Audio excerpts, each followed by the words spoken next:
This is Janine Mason, the curator from Lighthouse ArtCenter in Tequesta, and we're here in Key West right now with Roberta Marks. Hi, Roberta. Hi, Janine. I love not just your work, but your beautiful home and studio space. Thank you for letting us come. Oh, you're welcome. It's my monastery. It's your monastery? Yes. What a nice way to say. Yeah. Your retreat. My retreat, my monastery. It's quiet. I can't paint in this space because I'm very clean. It could be a drawback. And because I like to throw paint, I like to do all kinds of things to the canvas, so I don't feel free here. Yes, you're not going to do that in your retreat or in your monastery. No, because it wouldn't be free-flowing. It would be, oh, there's a drop there, I gotta get a rag and wipe it up, and, you know. And this is my kitchen. I'm washing my brushes in my kitchen sink, and it didn't feel right.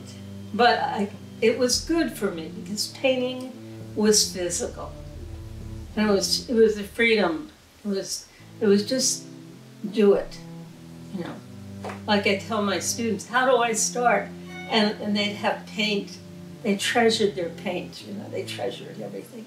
And I'd give me the big brush, and they'd say, and I'd stick it in a dollop of paint and go, this is how you start. And they'd go, oh, you know. So I can't do that here. I spent all this time in France introspectively studying myself.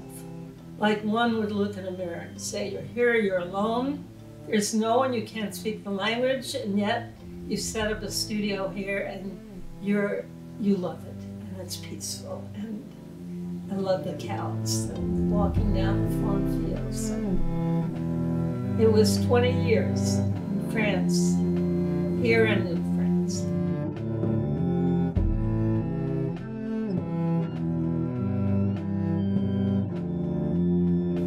When the pandemic started, Tyler and we've been working for how many years? 8 years. And I started doing the architectural pieces. And you'll have 2 or 3 or 4 of those. And they're very clean and very minimal, and that's how I was feeling. The pandemic didn't make me crazy, it made me more minimal. I have to figure that out, or don't really have to figure it out. Because, you know, as a Buddhist, you're supposed to stay in the moment. So, yes, stay in the moment all the time, but I do my best, you know. And so the pandemic is puzzling to me because the work was not frenetic, it wasn't decorative. It wasn't that I didn't know what I was doing, it was clearer because I wasn't going anywhere and I was in here by myself like I was in France, and was able to lock out the rest of the world. The work was exciting only because of the fact that I was working. I was working. When I'm working, I'm healthy. The mind is healthy. And each piece represents where I was, who I was, and how I was feeling in that moment. And that was important to me because I could analyze myself. The things I have around me are things I've collected on my travels. And I mean my travel through life, just not my travels all through Asia, and which I can visualize every day. I'm not in France anymore, so I visualize the little stone house. I visualize the path I took to the boulangerie every morning, the cows, the sunflowers, the sky, the light in Burgundy is just amazing. Not that I needed it, but it's all there. I just have to tap into it. It's like I tell my students that imagine you have a filing cabinet inside of you. And you don't have to have a camera or make note of it.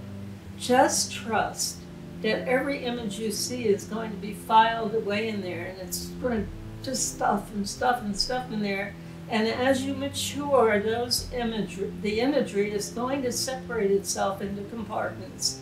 And then when you work, you can just unconsciously tap into those compartments.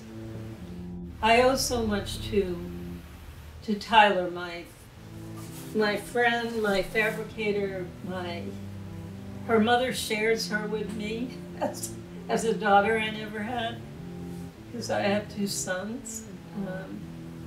But she's an artist herself, so everything she did was perfect. I mean, perfect. I didn't have to say anything to her. And so it was this combination of everything in sync that was just beyond anything you could imagine, actually. If you take chances and you just do it, things fall into place. But if you have fear, the fear will just stop you. It won't go anywhere. I mean, it's not that fear isn't there. It shows up in my work. It shows up, oh, you're back again. The past comes back and it sits down beside you, whether it sits gently or it sits there defiantly or angrily. It comes back.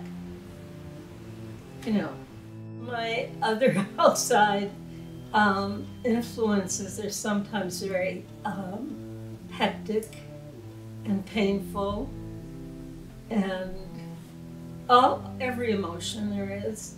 And my work comes from the inside out.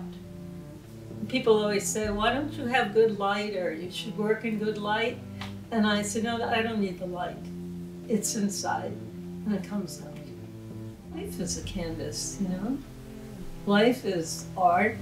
There's an art of how to live your life, even without even realizing it.